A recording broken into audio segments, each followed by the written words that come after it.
যুদ্ধের দাবার বোর্ডে ইরানের হাতেই রাজা। মার্কিন যুক্তরাষ্ট্রের সবচেয়ে বিশ্বস্ত মিত্র সৌদি আরব, কিন্তু সেই বিশ্বস্ত বন্ধুই যখন ওয়াশিংটনের মুখের উপর দরজা বন্ধ করে দেয়, তখন বুঝতে হয় পানি অনেক গভীরে বয়ে যাচ্ছে। মধ্যপ্রাচ্যের রাজনীতির উত্তাল দাবার বোর্ড গুটি সাজাতে গিয়ে ডোনাল্ড ট্রাম্প বুঝতে পারলেন ঘরের মাঠেও তিনি একা।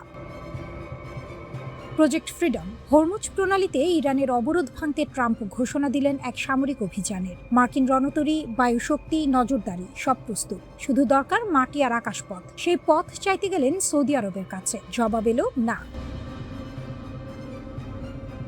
এনবিসির রিপোর্ট অনুযায়ী সৌদি আরব সাফ জানিয়ে দিল প্রিন্স সুলতান বিমান ঘাঁটি থেকে মার্কিন বিমান উড়বে না, সৌদি আকাশপথ ব্যবহার করা যাবে না। ট্রাম্প নিজে ফোন তুললেন যুবরাজ মোহাম্মদ বিন সালমানকে। ঘন্টার পর ঘন্টা কথা হলো, কিন্তু রিয়াদ অনড়, এক চুলও নড়ল না। মাত্র 36 ঘন্টার মাথায় প্রজেক্ট ফ্রিডম স্থগিত। ট্রাম্প বললেন দারুণ অগ্রগতি হচ্ছে, কিন্তু মাঠের বাস্তবতা বলছে ভিন্ন কথা। ঘর থেকে বেরোতে গিয়ে দরজায় হোঁচট খেয়ে পড়েছেন সবচেয়ে শক্তিশালী রাষ্ট্রপ্রধান। ট্রাম্পের কথায় ইরানের ছবিটা অনেকটা ছায়ের স্তূপ। নৌবহর ধ্বংস, বায়ুসেনা উড়ে গেছে, রাডার নেই, নেতারা নেই। কিন্তু যে দেশের সব শেষ হয়ে গেছে বলে দাবি করা হচ্ছে, সেই দেশ কিভাবে আমেরিকার সবচেয়ে শক্তিশালী মিত্রকে দিয়ে মার্কিন অভিযান থামিয়ে দিল? উত্তরটা ইরানের কূটনীতিতে। তেহরান চুপচাপ দাবা খেলছিল। ইরানের পররাষ্ট্রমন্ত্রী আব্বাস আরাকচি ছুটে গেলেন বেইজিংয়ে। চীনা পররাষ্ট্রমন্ত্রী ওয়াং ইর সঙ্গে বৈঠক। সেখান থেকেই সূচনা হলো এক নীরব কিন্তু শক্তিশালী কূটনৈতিক ঝড়ের। একই সময় তেহরান রিয়াদ ফোন আলাপ। ইরান ও সৌদি আরবের পররাষ্ট্রমন্ত্রীরা কথা বললেন আঞ্চলিক সহযোগিতা, উত্তেজনা প্রশমন, যুদ্ধ এড়ানো। দুই পক্ষের বিবৃতি একই সুর। মনে রাখতে হবে, মাত্র 2 বছর আগেও এই দুই দেশ একে অপরের চরম শত্রু ছিল। 2023 সালে চীনের মধ্যস্থতায় সম্পর্ক পুনরুদ্ধার হয়েছে, দূতাবাস খুলেছে। সেই সম্পর্কের ফলটা এখন পাচ্ছে, আর সেই ফলের স্বাদ থেকে বঞ্চিত হচ্ছে আমেরিকা। মার্কিন সেনারা যে প্রিন্স সুলতান ঘাঁটি থেকে অপারেশন পরিচালনা করত, সেখানে ইরান একাধিকবার হামলা চালিয়েছে। ইরানি ক্ষেপণাস্ত্র ও ড্রোনে ঘাঁটিতে 10 জনের বেশি মার্কিন সেনা আহত হয়েছেন। একটি E-3 AWACS নজরদারি বিমান ও একাধিক জ্বালানি বিমান ক্ষতিগ্রস্ত হয়েছে। অর্থাৎ যে ঘাঁটি থেকে ইরানের বিরুদ্ধে অভিযান হওয়ার কথা, সেই ঘাঁটিতেই ইরানের ঘা লেগেছে। এই বাস্তবতায় সৌদি আরব হিসেব কষেছে, আরও সংঘাত হলে দেশের মাটিতেই আগুন জ্বলবে। তাই আমেরিকাকে না বলা আর ইরানের সঙ্গে কথা বলা, দুটোই একই সুতোয় গাঁথা। সৌদি আরব মার্কিন বিরোধী হয়ে যায়নি, কিন্তু নিজের ঘর বাঁচাতে নিজেই সিদ্ধান্ত নিচ্ছে। এটাই ইরানের সবচেয়ে বড় কূটনৈতিক জয়। ট্রাম্প বলছেন ইরান চুক্তি চায়, কিন্তু শর্ত একটাই, পরমাণু অস্ত্র হবে না। ইরান বলছে আলোচনার দরজা খোলা আছে, কিন্তু তেহরানের আসনটা এখন অনেক উঁচুতে। যে দেশের সব শেষ হয়ে গেছে বলে দাবি, সেই দেশের পররাষ্ট্রমন্ত্রী বেইজিংয়ে, সেই দেশ রিয়াদের সঙ্গে ফোনে, সেই দেশের চাপে পাকিস্তান মধ্যস্থতায়, সেই দেশের কারণে মার্কিন অভিযান থেমেছে।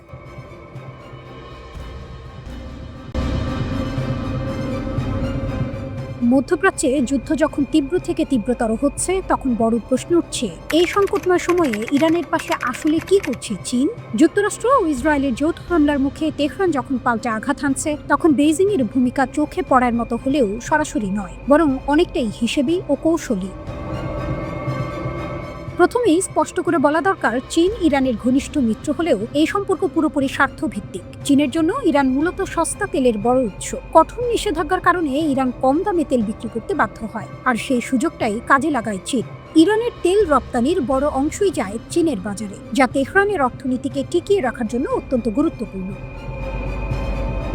তবে এর মানে এই নয় যে চীন ইরানের ওপর নির্ভরশীল, বরং বাস্তবতা হলো চীনের কাছে সৌদি আরব বা উপসাগরীয় অন্যান্য দেশ আরও স্থিতিশীল এবং নিরাপদ জ্বালানি সরবরাহকারী। তাই ইরান চীনের জন্য গুরুত্বপূর্ণ হলেও অপরিহার্য নয়। এই কারণেই যুদ্ধ শুরু হওয়ার পর থেকে চীন সরাসরি সামরিক সহায়তা দেয়া থেকে দূরে রয়েছে। যুক্তরাষ্ট্র ও ইসরায়েলের হামলার কঠোর সমালোচনা করলেও তারা কখনোই প্রকাশ্যে ইরানের পক্ষে যুদ্ধে নামার ইঙ্গিত দেয়নি, বরং তারা বারবার সংযম ও আলোচনার আহ্বান জানিয়েছে।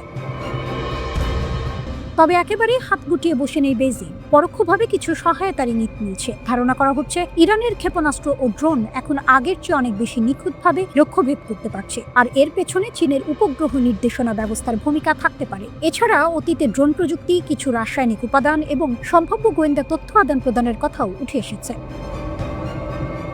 তবুও চীন খুব সাবধানে এগোচ্ছে, কারণ তারা কোনোভাবেই এই যুদ্ধে সরাসরি জড়িয়ে পড়তে চায় না। মধ্যপ্রাচ্যের জটিল সংঘাতে ঢুকে পড়লে তাদের অর্থনীতি এবং আন্তর্জাতিক অবস্থান ঝুঁকির মুখে পড়তে পারে, এটা তারা ভালোভাবেই জানে। চীনের আসল লক্ষ্য হলো স্থিতিশীলতা বজায় রাখা। তারা চায় তেল সরবরাহ বন্ধ না হোক, বাণিজ্য চলমান থাকুক এবং যুদ্ধ দ্রুত শেষ হোক। এই লক্ষ্যেই তারা কূটনৈতিক তৎপরতা বাড়িয়েছে। বিভিন্ন দেশের সঙ্গে যোগাযোগ, বিশেষ দূত পাঠানো, সবকিছুই যুদ্ধবিরতির জন্য চাপ তৈরির অংশ। কিন্তু বাস্তবতা হলো এই কূটনৈতিক প্রভাব খুব সীমিত। চীন ইরানকে পুরোপুরি নিয়ন্ত্রণ করতে পারছে না, আবার উপসাগরীয় দেশগুলোকেও সন্তুষ্ট রাখতে হচ্ছে। ফলে তারা এক ধরনের অস্বস্তিকর ভারসাম্যের মধ্যে রয়েছে।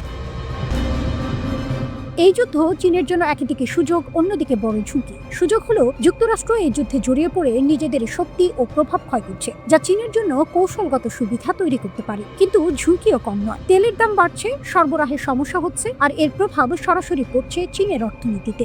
বিশ্ববাজারে অস্থিরতা তৈরি হওয়ায় চীনের রপ্তানিও হুমকির মুখে পড়তে পারে। ইউরোপ সহ বিভিন্ন বড় বাজার ক্ষতিগ্রস্ত হলে চীনের পণ্য বিক্রি কমে যাবে, যা তাদের অর্থনৈতিক প্রবৃদ্ধির জন্য বড় ধাক্কা হবে। সব মিলিয়ে ইরানের জন্য চীন এখনো সরাসরি যোদ্ধা নয়, বরং নীরব কৌশলবিদ। তারা ইরানকে পুরোপুরি ছেড়ে দিচ্ছে না, আবার খোলাখুলি পাশে দাঁড়াচ্ছেও না। নিজেদের স্বার্থ রক্ষা করেই তারা পরিস্থিতি পর্যবেক্ষণ করছে। এই অবস্থায় সবচেয়ে গুরুত্বপূর্ণ প্রশ্ন, যদি যুদ্ধ আরো বিস্তৃত হয় তখন কি চীন তাদের অবস্থান বদলাবে, নাকি শেষ পর্যন্ত তারা কেবল দূর থেকে খেলা দেখেই যাবে? আপাতত উত্তর স্পষ্ট নয়, তবে এটা নিশ্চিত চীন প্রতিটি পদক্ষেপ নিচ্ছে ঠান্ডা মাথায়, হিসেব বসে, নিজেদের লাভ ক্ষতি বিচার করে।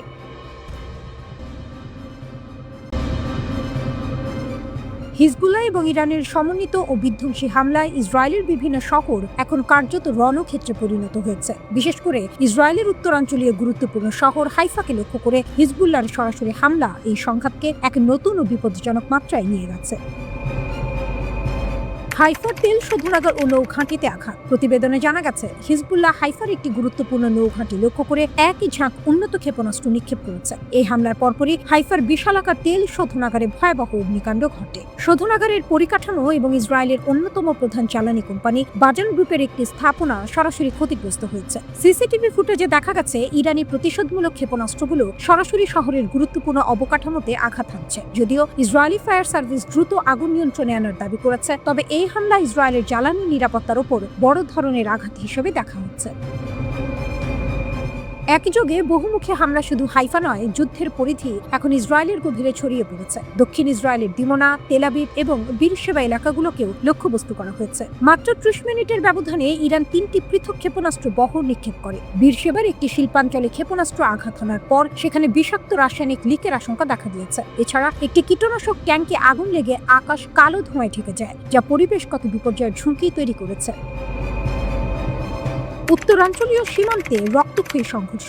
লেবানন সীমান্তেও এখন বিশ্বের অন্যতম উদ্বায়ী যুদ্ধক্ষেত্রে পরিণত হয়েছে। হিজবুল্লাহ এন্টি ট্যাঙ্ক ক্ষেপণাস্ত্র এবং ড্রোন হামলায় ইসরায়েলি বাহিনীর ব্যাপক ক্ষয়ক্ষতি হয়েছে। আইডিএফ নিশ্চিত করেছে যে হিজবুল্লাহর হামলায় একজন ইসরায়েলি সেনা নিহত এবং বেশ কয়েকজন কর্মকর্তা গুরুতর আহত হয়েছে। হিজবুল্লাহ ড্রোন ও গাইডেড মিসাইলগুলো ইসরায়েলি সাজোয়া ইউনিট এবং সেনাদের অবস্থানের ওপর নিখুঁতভাবে আঘাত হানছে।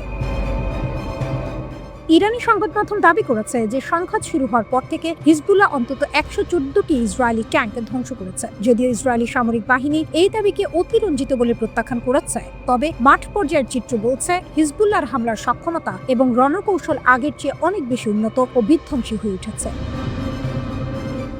আঞ্চলিক যুদ্ধের পদক্ষেপ। এই হামলার ব্যাপকতা এবং সমন্বয় ইঙ্গিত দিচ্ছে যে ইরান এবং তার মিত্ররা ইসরায়েলের বিরুদ্ধে একযোগে একাধিক ফ্রন্ট খুলে দিয়েছে। একদিকে উত্তর দিক থেকে হিজবুল্লাহর রকেট ও ড্রোন হামলা, অন্যদিকে সরাসরি ইরান থেকে আসা দূরপাল্লার ক্ষেপণাস্ত্র। সব মিলিয়ে ইসরায়েলি প্রতিরক্ষা ব্যবস্থা এখন চরম চাপের মুখে। ইসরায়েলের গ্যালিলি, টাইবেরিয়াস এবং নেতানিয়া জুড়ে অনবরত সাইরেন বেজে চলেছে, যা সাধারণ মানুষকে বাংকারে আশ্রয় নিতে বাধ্য করছে। ইরানের ইসলামিক রিভলিউশনারি গার্ড IRGC পরিষ্কারভাবে জানিয়েছে, এই হামলাগুলো তাদের ভূখণ্ডে এবং অঞ্চলে ইসরায়েলি ও মার্কিন সামরিক তৎপরতার জবাব। ইসরায়েলও বসেনি, তারা ইরানের দক্ষিণ পার্স প্রাকৃতিক গ্যাস ক্ষেত্রে পাল্টা হামলা চালিয়ে পরিস্থিতিকে আরও জটিল করে তুলেছে।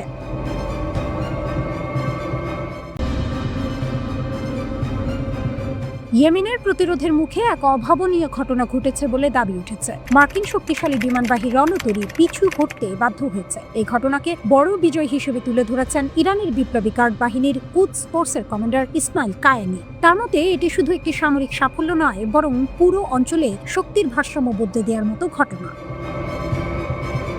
ইয়েমেনের প্রতিরোধ যোদ্ধাদের উদ্দেশ্যে পাঠানো বার্তায় তিনি বলেন, তাদের সময় উপযোগী ও কৌশলী পদক্ষেপ পশ্চিম এশিয়ায় প্রতিরোধ শক্তিকে আরো দৃঢ় করেছে। এই চাপের মুখেই মার্কিন রণতরী USS জেরাল্ড ফোর্ড অপমানজনকভাবে সরে যেতে বাধ্য হয়েছে বলে দাবি করেন তিনি।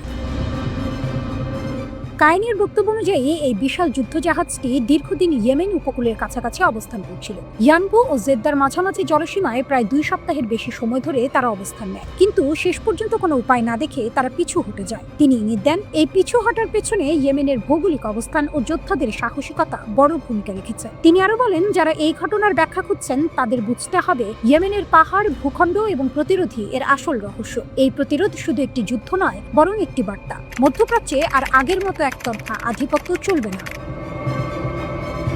এদিকে ফিলিস্তিনের গাজায় ইসরায়েলের হামলার বিরুদ্ধেও কঠোর অবস্থান নিয়েছে ইয়েমেন। গাজার মানুষের পাশে দাঁড়ানোর জন্য ইয়েমেনি জনগণের প্রশংসা করেন কায়েনি। তিনি বলেন, এটি শুধু মানবিক দায়িত্ব নয়, বরং পুরো অঞ্চলে ইসরায়েল ও যুক্তরাষ্ট্রের প্রভাবকে চ্যালেঞ্জ করার একটি বড় পদক্ষেপ।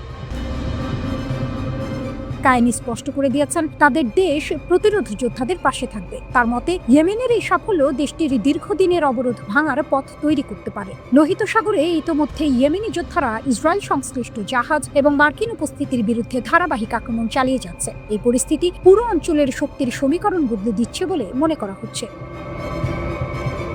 অন্যদিকে উত্তেজনা আরও বাড়িয়ে দিয়েছে হরমুজ প্রণালী নিয়ে নতুন করে সংঘাত। ইরান সরাসরি ঘোষণা দিয়েছে, এই গুরুত্বপূর্ণ জলপথের উপর নিয়ন্ত্রণ প্রতিষ্ঠা করা যুক্তরাষ্ট্রের পক্ষে কখনোই সম্ভব হবে না। ইরানের এক শীর্ষ সামরিক কর্মকর্তা বলেন, যুক্তরাষ্ট্র যতই চেষ্টা করুক তারা ইরানকে দমাতে পারবে না। তিনি হুঁশিয়ারি দিয়ে বলেন, তথ্যযুদ্ধ, অস্ত্রের প্রদর্শন বা চাপ সৃষ্টি কোনো কিছুর মাধ্যমে ইরানকে নত করা যাবে না, বরং হরমুজ প্রণালী দখলের স্বপ্ন চিরতরে ভুলে যেতে হবে। ইরানের দাবি, তারা ইতিহাসে কখনো কোনো শত্রুর কাছে মাথা নত করেনি, ভবিষ্যতেও করবে না। নিজেদের সার্বভৌমত্ব ও কৌশলগত অঞ্চল রক্ষায় তারা সর্বোচ্চ শক্তি প্রয়োগ করবে। এর আগে যুক্তরাষ্ট্রের প্রেসিডেন্ট ডোনাল্ড ট্রাম্প হুমকি দিয়েছিলেন, যদি হরমুজ প্রণালী খুলে দেওয়া না হয় তাহলে ইরানের তেল স্থাপনা, বিদ্যুৎ কেন্দ্র এবং গুরুত্বপূর্ণ দ্বীপে ভয়াবহ হামলা চালানো হবে। সেই হুমকির জবাবেই ইরানের পক্ষ থেকে এই কঠোর বার্তা এসেছে। সব মিলিয়ে মধ্যপ্রাচ্যে উত্তেজনা এখন চরমে। ইয়েমেনের প্রতিরোধ, ইসরায়েলের সঙ্গে সংঘাত আর হরমুজ প্রণালী নিয়ে সরাসরি চ্যালেঞ্জ, সবকিছু মিলিয়ে পরিস্থিতি দ্রুত বিস্ফোরণের দিকে এগোচ্ছে। প্রশ্ন এখন একটাই, এই প্রতিরোধ কি সত্যি বড় শক্তিগুলোর আধিপত্য ভেঙে দিতে পারবে, নাকি আরো ভয়াবহ যুদ্ধের সূচনা হতে যাচ্ছে? সময়ই দেবে সেই উত্তর।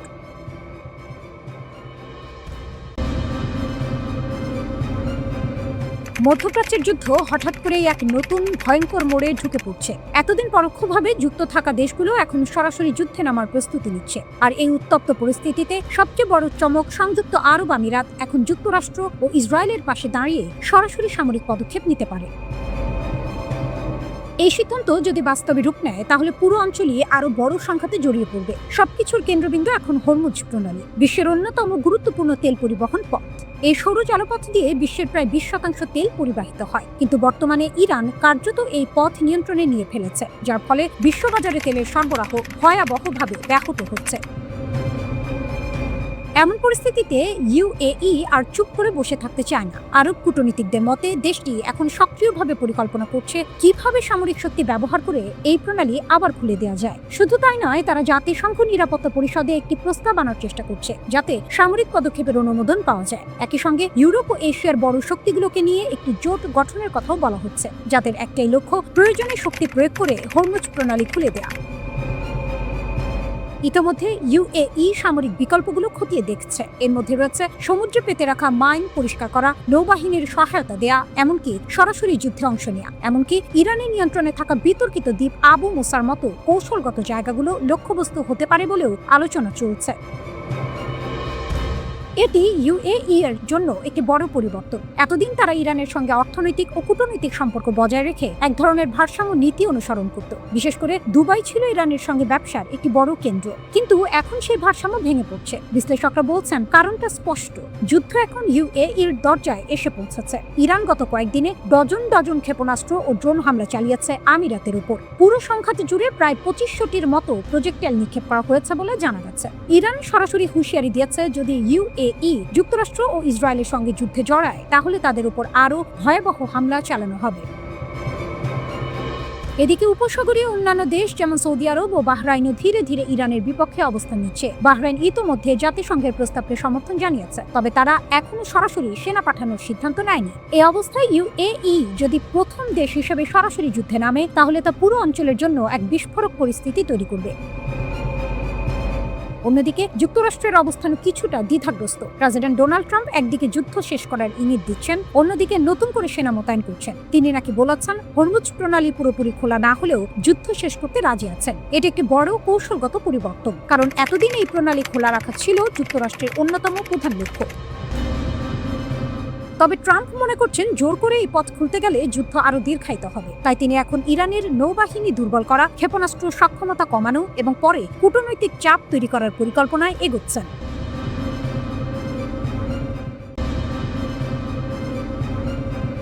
মধ্যপ্রাচ্যের উত্তর সীমান্তে আবারও বিস্ফোরণময় পরিস্থিতি।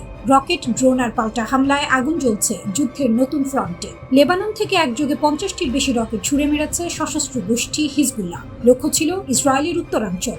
ইহুদি ধর্মীয় উৎসব পাস ওভারের প্রথম দিনেই এই হামলা পরিস্থিতিকে আরও ভয়াবহ করে তোলে।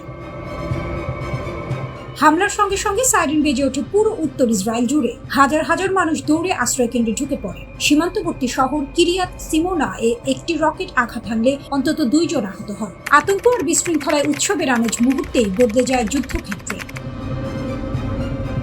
একই দিনে আরেকটি হামলায় হাইফার কাছাকাছি এলাকায় কয়েকটি রকেট ছোড়া হয়। ইসরায়েল ডিফেন্স ফোর্সেস জানায় বেশিরভাগ রকেট প্রতিহত করা হয়েছে আর কিছু খোলা জায়গায় পড়তে দেওয়া হয়েছে যাতে বড় ক্ষতি না হয়। তবে এই ধারাবাহিক হামলা স্পষ্ট করে দিয়েছে সংঘাত এখন আর সীমান্তে সীমাবদ্ধ নেই, বরং যে কোনো সময় বড় আকার নিতে পারে। পাল্টা জবাব দিতে দেরি করেনি ইসরায়েল। গত 24 ঘন্টায় দক্ষিণ লেবানন জুড়ে ব্যাপক বিমান ও নৌ হামলা চালানো হয়েছে। ইসরায়েলি বাহিনীর দাবি, এসব হামলায় হিজবুল্লাহ 40 জনের বেশি যোদ্ধা নিহত হয়েছে এবং তাদের বহু ঘাঁটি ধ্বংস করা হয়েছে। টার্গেট করা হয়েছে কমান্ড সেন্টার, অস্ত্র ভান্ডার, রকেট লঞ্চার এবং অ্যান্টি ট্যাঙ্ক মিসাইল অবস্থান। শুধু আকাশ নয়, সমুদ্র থেকেও হামলা চালিয়েছে ইসরায়েলি নৌবাহিনী। একই সঙ্গে স্থল অভিযানও জোরদার করা হয়েছে। গ্যালিলি ডিভিশন শত্রুদের একটি দল শনাক্ত করে ধ্বংস করেছে, আর অন্য ইউনিটগুলো মোটর সাইকেলে থাকা সশস্ত্র যোদ্ধাদের উপর আঘাত হেনে কয়েকজনকে হত্যা করেছে। একাধিক স্থানে অস্ত্র ও অবকাঠামো ধ্বংসের খবর পাওয়া গেছে। তবে যুদ্ধের মাশুলও দিচ্ছে ইসরায়েল। সাম্প্রতিক লড়াইয়ে অন্তত 4 জন সেনা নিহত হয়েছেন। নিহতদের মধ্যে রয়েছেন ক্যাপ্টেন নোয়া মাদমনি, সার্জেন্ট বেন কোহেন, সার্জেন্ট লিরন বেনজিয়ন এবং সার্জেন্ট ম্যাক্সিম অ্যান্টিস। আহত হয়েছেন আরো অনেক সৈন্য। একদিনেই প্রায় 48 জন সেনা আহত হওয়ার তথ্য দিয়েছে সামরিক বাহিনী। শুধু সেনাবাহিনী নয়, সাধারণ মানুষও ক্ষতিগ্রস্ত হচ্ছে। স্বাস্থ্য মন্ত্রণালয়ের তথ্য অনুযায়ী ফেব্রুয়ারির শেষ থেকে এখন পর্যন্ত হাজার হাজার মানুষ চিকিৎসা নিয়েছেন। হাসপাতালগুলোতে চাপ বাড়ছে আর পরিবারগুলো হারাচ্ছে তাদের প্রিয়জনদের। হিজবুল্লাহ এখন নতুন কৌশল ব্যবহার করছে। রকেটের পাশাপাশি ড্রোন হামলাও বাড়ানো হয়েছে। এই ঘটনায় ড্রোন বিস্ফোরণে কয়েকজন রিজার্ভ সেনা আহত হন। আরেক ঘটনায় রকেটের স্প্লিন্টারে একজন সৈন্য গুরুতর জখম হন। এসব হামলা দেখাচ্ছে যুদ্ধ এখন আরো জটিল ও বিপজ্জনক হয়ে উঠছে। এদিকে রাজধানী বৈরুতেও হামলা চালিয়েছে ইসরায়েলি বাহিনী। একটি আবাসিক ভবনে বিমান হামলার খবর পাওয়া গেছে, যদিও বিস্তারিত তথ্য এখনো স্পষ্ট নয়। এতে করে সংঘাত আরো বিস্তৃত হওয়ার আশঙ্কা তৈরি হয়েছে। পুরো পরিস্থিতি এখন এক ভয়ঙ্কর মোড়ে দাঁড়িয়ে। একদিকে লেবানন সীমান্তে হিজবুল্লাহ লাগাতার আক্রমণ, অন্যদিকে ইসরায়েলের পাল্টা শক্তিশালী অভিযান। দুই পক্ষই যেন পিছু হটার কোনো ইঙ্গিত দিচ্ছে না। বিশ্লেষকরা বলছেন এই সংঘাত শুধু সীমান্তে সীমাবদ্ধ থাকবে না, এটি বড় আকারের আঞ্চলিক যুদ্ধের রূপ নিতে পারে, যেখানে জড়িয়ে পড়তে পারে আরও শক্তিধর দেশ।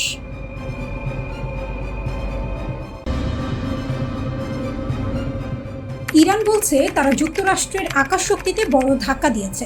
1 নয় 2 নয়, মোট 9টি যুদ্ধবিমান ভূপাতিত করার দাবি করেছে তারা। তালিকায় রয়েছে F-15, F-16, F-18, এমনকি অত্যাধুনিক F-35 পর্যন্ত। কুয়েত, তেহরান, মধ্যাঞ্চল, দক্ষিণ বিভিন্ন জায়গায় নাকি এই আঘাত হানা হয়েছে। যুক্তরাষ্ট্রের সেন্ট্রাল কমান্ড সঙ্গে সঙ্গেই এই দাবি উড়িয়ে দেয়। তাদের স্পষ্ট বক্তব্য, সব যুদ্ধ বিমান নিরাপদে আছে, একটি পর্যন্ত হারায়নি। তারা আরো বলে, ইরানের রিভলিউশনারি গার্ড আগেও একাধিকবার এমন ভুল দাবি করেছে। তাহলে প্রশ্নটা আরো গভীর হয়, কার কথা সত্য? যুদ্ধক্ষেত্রের কুয়াশায় কি সত্যিই লুকিয়ে আছে বাস্তবতা? এই উত্তেজনার মধ্যেই যুক্তরাষ্ট্রের ভেতরেও শুরু হয়েছে অস্থিরতা। মার্কিন সেনাবাহিনীর প্রধান জেনারেল জন ডি জর্জকে হঠাৎ পদত্যাগ করতে বলা হয়েছে। 2023 সালের আগস্ট থেকে দায়িত্বে থাকা এই শীর্ষ কর্মকর্তা কেন হঠাৎ বিদায় নিচ্ছেন তা নিয়ে জল্পনা তুঙ্গে। অনেকেই বলছেন, যুদ্ধের চাপে কি এই সিদ্ধান্তের পেছনে? এদিকে আরেকটি বিস্ফোরক অভিযোগ সামনে এসেছে, মধ্যপ্রাচ্যে মার্কিন হতাহতের প্রকৃত সংখ্যা কি লুকানো হচ্ছে। এক অনুসন্ধানী প্রতিবেদনে দাবি করা হচ্ছে প্রায় 750 জন মার্কিন সেনা নিহত বা আহত হয়েছেন 2023 সালের অক্টোবর থেকে, অথচ সরকারি তথ্য এতটা পরিষ্কার নয়। দুটি সরকারি সূত্রের বরাতে বলা হয়েছে, ইরানের বিরুদ্ধে যুদ্ধ শুরুর পর মাত্র এক মাসেই শত শত মার্কিন সেনা হতাহত হয়েছে। শুধু সৌদি আরবের একটি মার্কিন ঘাঁটিতে ইরানের হামলায় 15 জন সেনা আহত হয়েছে। এখন পর্যন্ত অন্তত 8 জন মার্কিন সেনার মৃত্যুর কথাও স্বীকার করা হয়েছে, কিন্তু বাস্তব সংখ্যা কি এর চেয়েও বেশি? এমন প্রশ্নের মুখে দাঁড়িয়ে ডোনাল্ড ট্রাম্পের অবস্থানও বেশ কঠোর। তিনি বলেন, যুদ্ধ হলে মৃত্যু হবেই। নিহত সেনাদের পরিবারের সঙ্গে দেখা করার কথা উল্লেখ করে তিনি বলেন, তারা একটাই কথা বলেছেন, কাজ শেষ করুন। ট্রাম্পের ভাষায় এই যুদ্ধ খুব দ্রুত শেষ হতে পারে, 2 থেকে 3 সপ্তাহের মধ্যেই। তার দাবি, ইরানকে এমনভাবে ধাক্কা দেওয়া হয়েছে যে তাদের ঘুরে দাঁড়াতে 15 থেকে 20 বছর লাগবে। তবে একই সঙ্গে তিনি দরজাও খোলা রাখছেন, ইরান আলোচনায় এলে সমাধান সম্ভব। কিন্তু যুদ্ধের ময়দানে চিত্রটা এতটা একতরফা নয়। মার্কিন গোয়েন্দা সংস্থার তথ্যই বলছে, ইরানের শক্তি এখনো অটুট। তাদের প্রায় 50% মিসাইল লঞ্চার এখনো অক্ষত রয়েছে, হাজার হাজার ড্রোন এখনো প্রস্তুত। একজন গোয়েন্দা কর্মকর্তা সরাসরি বলেছেন, ইরান এখনো পুরো অঞ্চলে ভয়াবহ আঘাত হানতে সক্ষম। আর এখানেই আসে আরেকটি নাটকীয় বার্তা। ইরানের পক্ষ থেকে স্পষ্ট হুঁশিয়ারি, তাদের সামরিক শক্তি সম্পর্কে যুক্তরাষ্ট্র ও ইসরায়েল কিছুই জানে না। তারা দাবি করছে, যেসব স্থাপনায় হামলা হয়েছে সেগুলো তেমন গুরুত্বপূর্ণ নয়। আসল শক্তি লুকিয়ে আছে এমন জায়গায় যেখানে পৌঁছানো প্রায় অসম্ভব। বার্তাটা পরিষ্কার, এই যুদ্ধ এখনো শেষ হয়নি, বরং আরো গভীরে যাচ্ছে। একদিকে যুক্তরাষ্ট্র বলছে তারা নিয়ন্ত্রণে আছে, শিগগিরই বিজয় নিশ্চিত। অন্যদিকে ইরান জানাচ্ছে তাদের হাতে এখনো আছে ভয়ঙ্কর ক্ষমতা, যা মুহূর্তেই পাল্টে দিতে পারে পুরো খেলার চিত্র।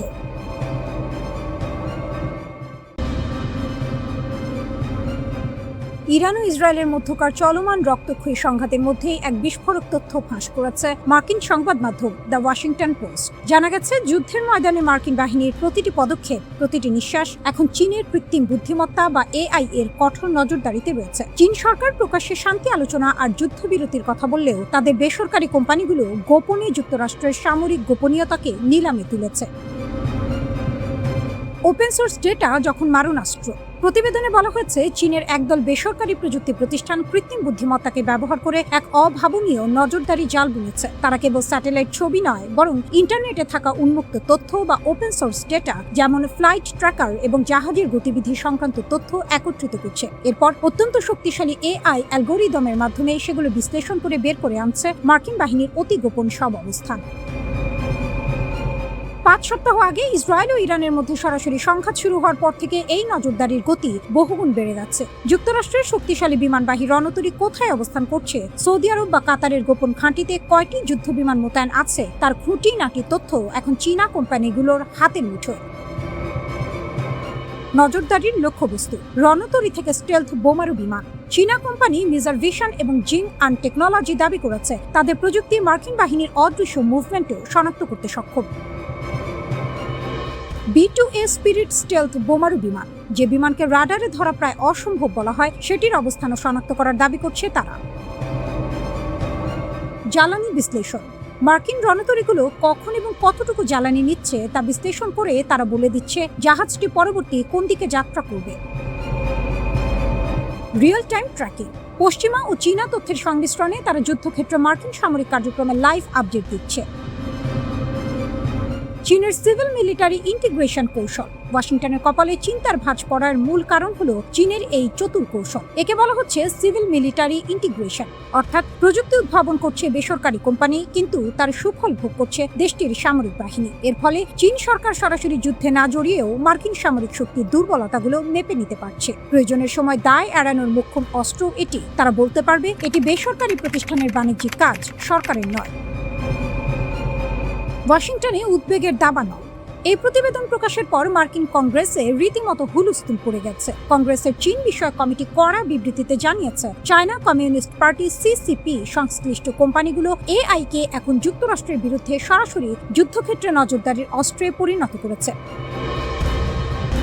যুক্তরাষ্ট্রের প্রতিরক্ষামন্ত্রী পিট হেগসেথ স্বীকার করেছেন যে ইরানকে কিছু পক্ষ গোয়েন্দা তথ্য দিয়ে সহায়তা করছে। যদিও সিআইএ এর সাবেক কর্মকর্তা ড্যানিশ ওয়াইল্ডার মনে করেন চীনা কোম্পানিগুলো হয়তো তাদের সক্ষমতা কিছুটা অতিরঞ্জিত করে দেখাচ্ছে, তবে ঝুঁকির বিষয়টি উড়িয়ে দেওয়া যাচ্ছে না। যদিও এই সরঞ্জামগুলো আরও নিখুঁত হয়ে ওঠে, তবে ভবিষ্যতে কোনো বড় সংঘাতের সময় যুক্তরাষ্ট্র তাদের সেনা মোতায়েন বা কৌশলগত অবস্থান গোপনে রাখতে পারবে না।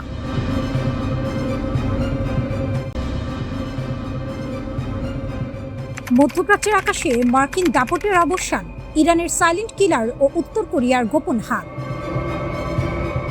মধ্যপ্রাচ্যের যুদ্ধক্ষেত্রে এখন চরম নাটকীয়তা, যাকে মার্কিন যুক্তরাষ্ট্র কেক ওয়াক বা সহজ জয় বলে ভেবেছিল।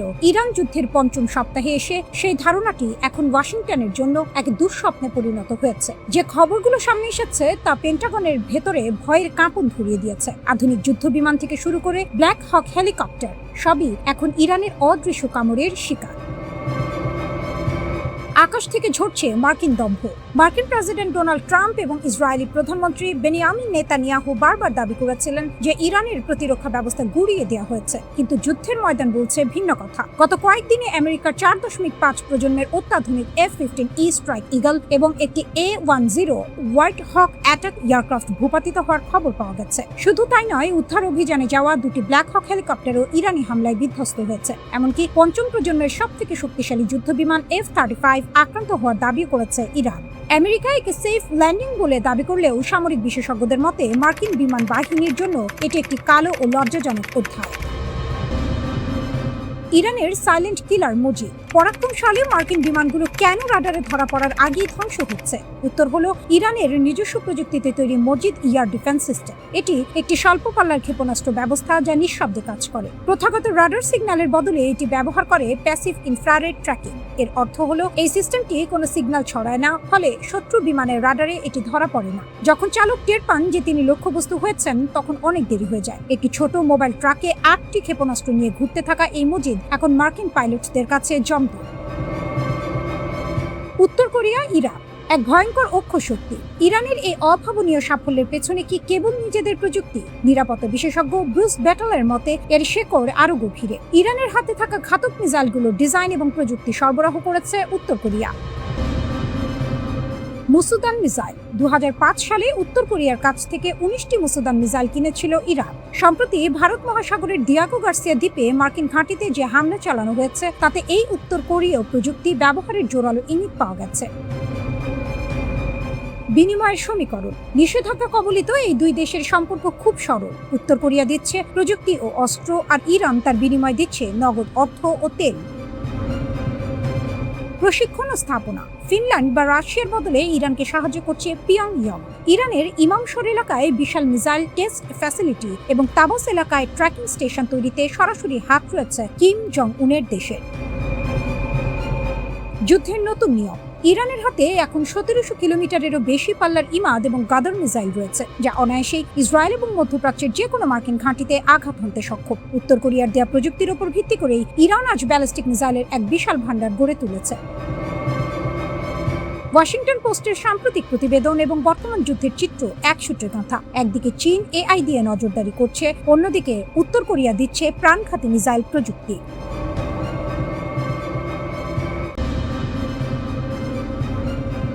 ইরান তার সামরিক ভান্ডার থেকে এমন এক তুরুপের তাস উন্মোচন করেছে যা এই অঞ্চলের যুদ্ধের সমীকরণ পুরোপুরি বদলে দিতে পারে। এটি কোনো সাধারণ অস্ত্র নয়, বরং এটি ইরানের তৈরি অত্যাধুনিক এবং ঘাতক স্টেলথ ড্রোন হাদিদ 1110, যা সমর মহলে দালাহু নামেও পরিচিত।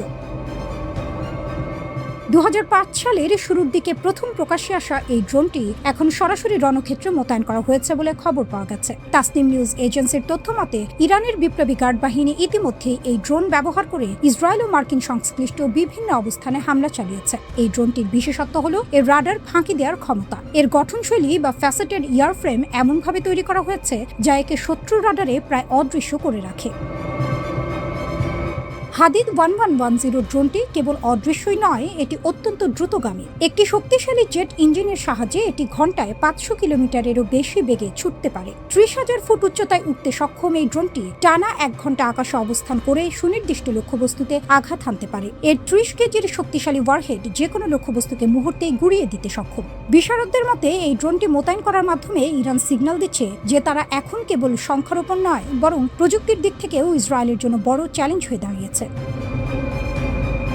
ইরানি প্রেসিডেন্ট মাসুদ পেজিশকিয়ান প্রতিশোধ নেওয়াকে পবিত্র দায়িত্ব হিসেবে ঘোষণা করেছেন। তবে ইরানের আসল শক্তি লুকিয়ে আছে তাদের বিশাল ক্ষেপণাস্ত্র ভাণ্ডারে, যাকে তারা তাদের সামরিক কৌশলের মেরুদণ্ড মনে করে। ইরানের কাছে রয়েছে মধ্যপ্রাচ্যের সবচেয়ে বৈচিত্র্যময় ক্ষেপণাস্ত্রের সংগ্রহ। মার্কিন ও ইসরায়েলি বিমান বাহিনীর আধুনিক যুদ্ধ বিমানের মোকাবিলা করতে ইরান গড়ে তুলেছে কয়েক স্তরের এক শক্তিশালী ক্ষেপণাস্ত্র ব্যবস্থা। ইরানের হাতে থাকা মাঝারি পাল্লার ব্যালিস্টিক ক্ষেপণাস্ত্র যেমন সেজ্জিল, খাইবার শেকান ও হাজ কাশেম সরাসরি ইসরায়েলের যে কোনো প্রান্তে আঘাত হানতে সক্ষম। বিশেষ করে সেজ্জিল ক্ষেপণাস্ত্রটি সলিড ফুয়েল বা কঠিন জ্বালানি ব্যবহার করে, যার ফলে এটি অত্যন্ত দ্রুত উৎক্ষেপণ করা যায়। এছাড়াও ইরানের সোমার ও পাভের মতো ক্রুজ ক্ষেপণাস্ত্রগুলো মাটির খুব কাছ দিয়ে উড়ে গিয়ে শত্রুর আকাশ প্রতিরক্ষা ব্যবস্থাকে ফাঁকি দিতে উস্তাদ। যুদ্ধের ময়দানে টিকে থাকতে ইরান গড়ে তুলেছে সুবিশাল মিসাইল সিটি বা ভূগর্ভস্থ ক্ষেপণাস্ত্র শহর। পাহাড়ের গভীরে সুড়ঙ্গ কেটে তৈরি করা এই গোপন ঘাঁটিগুলো অত্যন্ত শক্তিশালী বোমা বর্ষণও সহ্য করতে পারে। এর ফলে প্রথম দফার কোনো বড় হামলায় ইরানের সামরিক শক্তি পুরোপুরি ধ্বংস করা অসম্ভব। ইরানের কৌশল পরিষ্কার, তারা সরাসরি বিমান যুদ্ধে না গিয়ে ড্রোন ও ক্ষেপণাস্ত্রের ঝাঁক দিয়ে শত্রুর আকাশ প্রতিরক্ষা ব্যবস্থাকে ব্যস্ত করে তুলবে এবং সেই ফাঁকে স্টেলথ ড্রোন বা ব্যালিস্টিক ক্ষেপণাস্ত্র দিয়ে নিখুঁত আঘাত হানবে। ইসরায়েল ও মার্কিন বাহিনীর যৌথ হামলার প্রতিশোধ নিতে ইরান এখন মরিয়া। ইরানের এই নতুন স্টেলথ ড্রোন এবং হাজার হাজার ক্ষেপণাস্ত্রের মজুদ কেবল একটি দেশের প্রতিরক্ষা ব্যবস্থা নয়, বরং এটি গোটা অঞ্চলের ভূ রাজনীতিকে কাঁপিয়ে দিচ্ছে। একদিকে ইসরায়েলের অত্যাধুনিক প্রযুক্তি, অন্যদিকে ইরানের এই ঘাতক ড্রোনের সারপ্রাইজ। সব মিলিয়ে মধ্যপ্রাচ্য এখন এক ভয়াবহ আগ্নেয়গিরির ওপর দাঁড়িয়ে আছে।